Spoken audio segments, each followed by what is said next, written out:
In this lesson, I'm going to show you how to place a stop loss either on your active running trade or before the trade is even executed. So here you see I'm on my MetaTrader 4 platform. I'm going to go to the bottom left-hand side where it says quotes. I'm going to click and hold the first icon, which is Euro USD. I'm going to click trade. The lot size I'm going to leave at 0.25.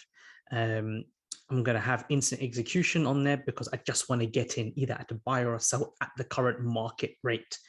And then look, it gives me the option to place a stop loss. I can click on the plus icon, and then I'm able to literally edit whichever numbers I want to put on my stop loss if I want to put my stop loss in.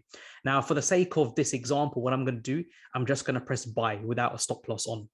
There you go. The trade is executed. The trade is now live. Now, what I tend to do is get in the trade first. So I'm not flapping around trying to calculate how many pips my stop loss is going to be. I get into the trade. I then click and hold the trade itself. I then go to modify.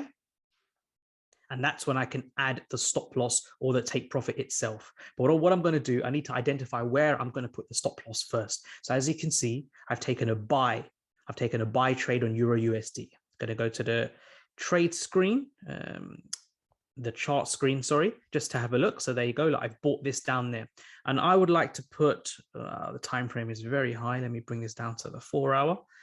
I've taken my buy here. I would like my stop loss to be, let's say just 20 pips below where I've taken the trade. So that will be on 1.1326, just around about here, 1326. So then I would go back to my trade screen, click and hold, click modify, go to stop loss, press the plus icon, and then 1.1326 is my stop loss. I then click modify. What it does, if I go back to the chart screen, it adds that stop loss there. So you can see the stop loss is right there.